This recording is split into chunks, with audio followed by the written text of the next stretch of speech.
Agora aqui no Rádio ao Vivo vamos tratar de um assunto muito importante. Um aviso a você que está aí nos acompanhando. Os olhos sofrem no verão. Os dias mais claros agravam a chamada fotofobia, dificuldade de adaptação à claridade. Problema que, aliás, atrapalha muito o dia a dia e que atinge 3 em cada 10 brasileiros. Bastante gente, né? E o pior, pode sinalizar doenças oculares ou até em outras partes do corpo.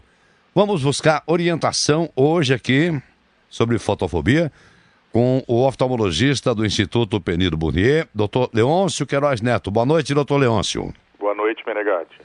Mais uma vez agradeço a sua gentileza em nos atender para falarmos para todo o Brasil aí, sempre com orientações e informações importantes para quem acompanha o rádio ao vivo. Falando hoje sobre fotofobia, é verdade, os olhos sofrem no verão. Agora, essa dificuldade de adaptação à claridade merece atenção especial, não é verdade, doutor Leôncio? Merece, Menegatti, porque hoje é muito importante na consulta oftalmológica a queixa do olho seco, da fotofobia. Como você já falou, 3 em cada 10 brasileiros têm dificuldade à luz, têm aversão à luz. E o olho seco ele é muito mais presente nas mulheres, devido aos problemas dos hormônios femininos. O olho seco faz-se presente nas mulheres e tem uma relação muito grande entre um olho seco e a fotofobia. Tá certo. Agora eu estava vendo, a fotofobia, ela é um desconforto que pode ser crônico ou pode ser agudo, né? Gostaria que o senhor falasse um pouco sobre isso, doutor. Existem os casos mais agudos, onde vapores de um filtro solar, de um creme, suor, pode causar uma irritação ocular, uma alteração na superfície ocular e você ter aquela fotofobia. Ou mesmo uma conjuntivite aguda pode levar à fotofobia. Agora, existem pessoas que têm, por exemplo, astigmatismo, entre eles o grupo dos mais idosos, que devido... o astigmatismo é um grau que ele engana, ele dá uma aura, ele dá uma imagem tremida. E às vezes a pessoa involuntariamente acaba apertando o olho para conseguir um melhor foco, e isso, ao longo dos tempos, sem o uso do óculos, sem a correção desse vício refrativo, leva a uma fotofobia. Tá certo. Quer dizer que o astigmatismo, o olho seco, são alterações que levam, que causam a fotofobia crônica, é mais ou menos isso. Exato, e tanto que nós temos visto hoje nas pessoas da terceira idade que têm catarata, o astigmatismo está presente na ordem aí de 65%, 70% dos casos. Tanto que hoje, nas cirurgias de catarata, faz-se necessário e com bom resultado a correção do astigmatismo através do implante das lentes tóricas. Isso diminui pacientes que antes tinham fotofobia, depois de operarem a catarata, diminui muito esse sintoma porque você corrigiu o astigmatismo.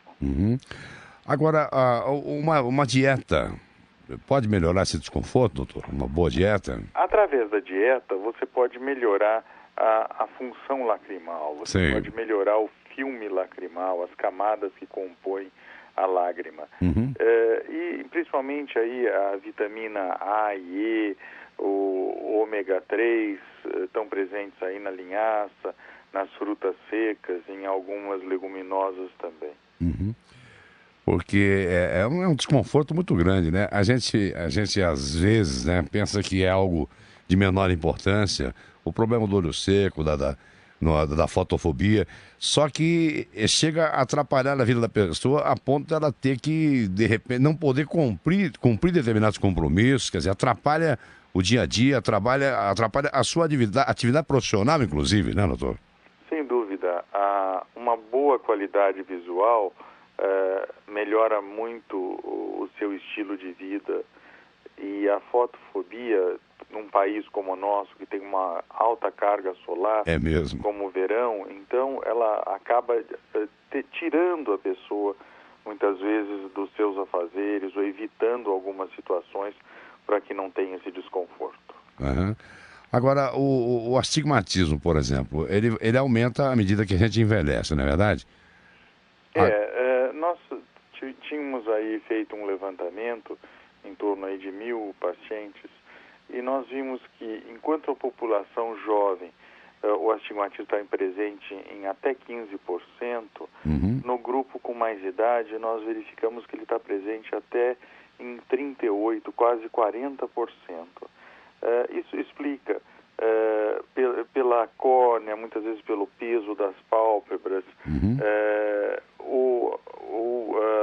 porque o astigmatismo é uma diferença das medidas da córnea, que fica como o vidro de um relógio, é o transparente na frente da íris. E a alteração dessas medidas na curvatura, dessas medidas do meridiano vertical e horizontal, é que leva ao astigmatismo.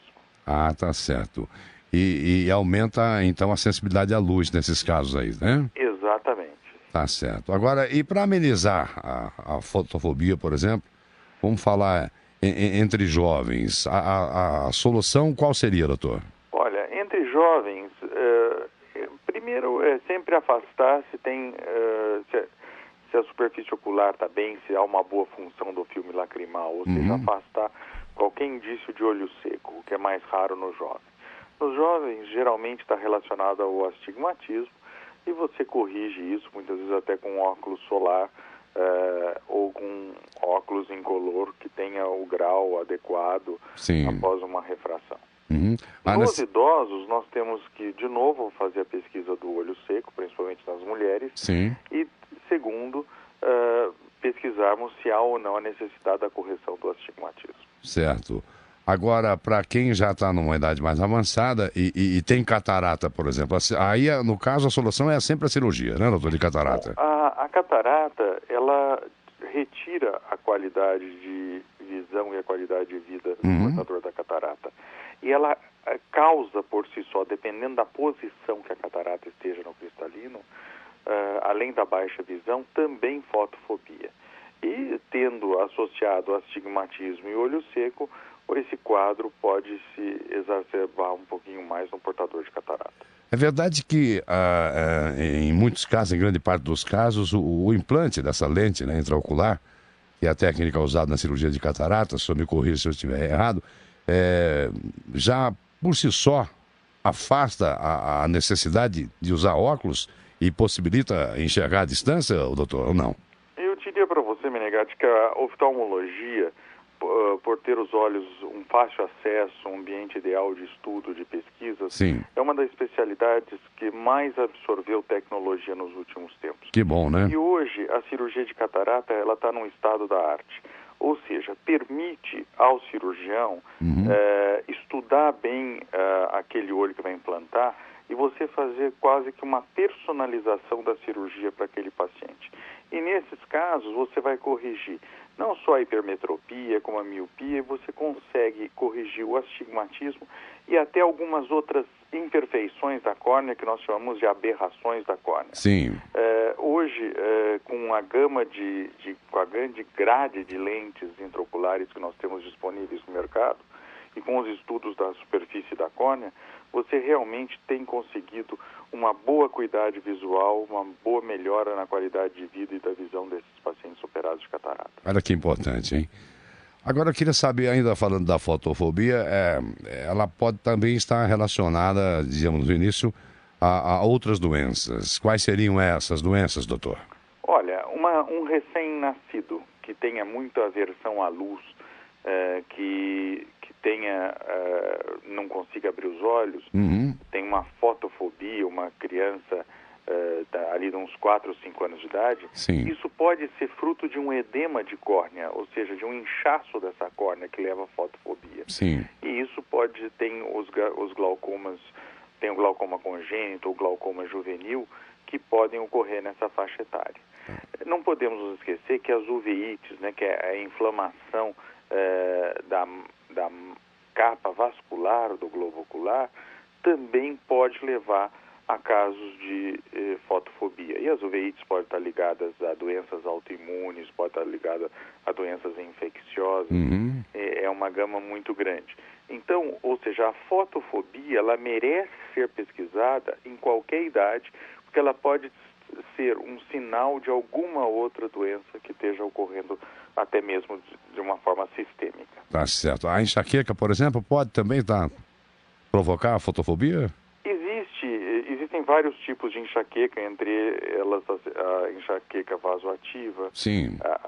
que você pode ter uns flashes e há uma vasodilatação da região periocular, e com isso você pode ter uma crise de fotofobia concomitante à enxaqueca ou logo após passar o surto enxaqueca. Uhum.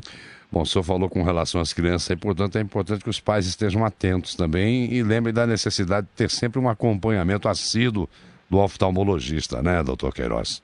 Exato, porque as crianças não sabem Exato. falar que estão enxergando embaçado. Elas nos mostram alguns sinais de se aproximar da TV, de diminuir muitas vezes a produção na leitura, na escola, o rendimento escolar, que pode estar intimamente ligado à necessidade da correção visual com o óculos. Agora, doutor Leôncio, quando acontece da pessoa ter essa fotofobia e não haver relação com doença alguma, nenhuma outra doença associada, os óculos escuros podem ser uma boa solução? Queria que o senhor falasse um pouco sobre isso, porque as pessoas acham que qualquer lente, desde que seja um óculos escuro, está protegendo. Eu gostaria que o senhor falasse sobre isso, porque as pessoas costumam comprar sem nenhuma orientação qualquer óculos, sem se preocupar com a qualidade das lentes. Isso também pode gerar problemas, né? Muito bem lembrado, Menegatti. Hoje, nós temos que, ao usar um óculos solar, um óculos escuro, pensarmos também na proteção da radiação ultravioleta, ou seja, o filtro UV.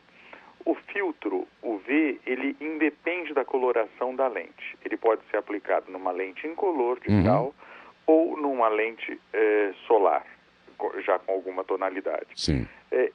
Quando você está utilizando um óculos solar sem o filtro, você acaba sentindo um conforto, você acaba se expondo mais à claridade, a sua pupila, menina do seu olho, dilata, e com isso vai tocar a sua retina uma quantidade de sol maior. Não é que seja pior você falar, então não vou usar óculos solar sem filtro. Acaba você se expondo mais e com uma pupila mais dilatada. Entendi. O ideal é que o óculos solar tenha filtro ultravioleta. E quem tem fotofobia, utilize ou o óculos com filtro UV, seja ele incolor de grau ou também no solar. Agora, esse ultravioleta, né? O que é que ele causa? Como é que ele acaba prejudicando a visão? Porque ele pode levar a pessoa até a cegueira, se não houver um cuidado, não é isso? Exato, Menegatti. Nós, quando falamos de radiação, nós temos que pensar que radiação é cumulativa, ou seja, você vai recebendo a cada dia aquela carga e isso pode, lá na frente, depois de 10, 15 anos, causar um problema. Pensando de fora do olho, na parte extraocular, para dentro do olho. Nós temos o pterígio, aquela pele que cresce, que tem uma relação com a radiação ultravioleta, das pessoas se exporem. Óbvio que precisa ter uma predisposição, que está ligada à poeira, mas a radiação UV tem um importante papel no desenvolvimento do pterígio. As ceratites superficiais, que é a inflamação da córnea, também tem ligação com o filtro ultravioleta. Existem pesquisas em algumas populações que mostram que a catarata, depois de um longo tempo, em algumas raças, nós não sabemos quais, ela tem uma relação de desenvolver também com a radiação ultravioleta. Mas tudo isso ainda você tem o tratamento cirúrgico e você restaura a visão. O pior é a degeneração macular relacionada à idade. Que nós sabemos que parece que muita relação com a radiação ultravioleta. As pessoas de pele clara, os descendentes de italianos têm uma predisposição maior e ela acaba causando problemas na mácula, que é uma região da retina de 1 milímetro quadrado, o tamanho da cabeça de um alfinete, daquele prateadinho de costureira, e ali você perde a visão central se isso desenvolver. E me parece que os trabalhos têm mostrado que a luz azul, porque a radiação ultravioleta é invisível, o final dela e o começo da luz visível, que a luz azul hoje, a luz fria que a gente utiliza, parece que tem também uma certa relação no desenvolvimento de alguns depósitos nessa região. Tem aparecido pesquisas nessa área. Por isso, o filtro ultravioleta também faz-se necessário utilizarmos, porque nós vamos viver mais. A nossa sobrevida aumentou. e nós também precisamos poupar um pouco os nossos olhos. Se nós protegemos a nossa pele com filtro solar, nós também devemos proteger os nossos olhos utilizando o filtro UV nas lentes. Tá certo. Quer dizer, é um cuidado que, afinal de contas, não é tão difícil, não é nem um bicho de 7 cabeças, na verdade, e que é tão importante e tão necessário. A degeneração da mácula, a chamada degeneração macular, é bom lembrar que é irrecuperável, né? Não há tratamento para isso, né, doutor?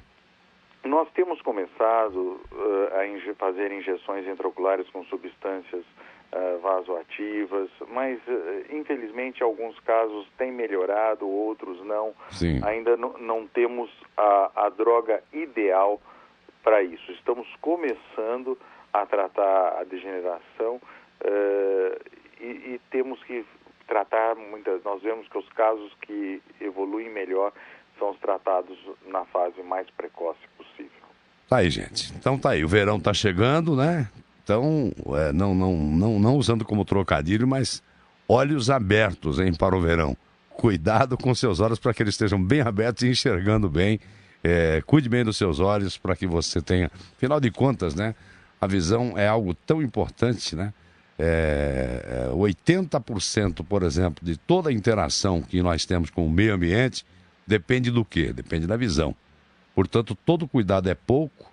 Isto é uma frase que eu estou utilizando, que é exatamente do doutor Leôncio Queiroz Neto, que é um especialista no assunto, lembrando, né, que a importância da visão na nossa vida, no nosso dia a dia.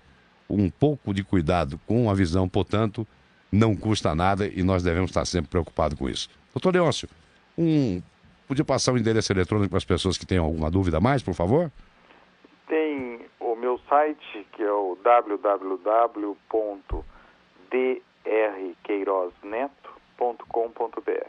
drqueirozneto.com.br. O Queiroz aqui é com um Z, né? E Neto um T só. Um T só no Neto. drqueirozneto.com.br. Doutor Leôncio Queiroz, muito obrigado pela participação mais uma vez aqui no Rádio ao Vivo e uma ótima noite para o senhor. Uma boa noite a você, Menegatti, e a todos os seus ouvintes da Jovem Pan.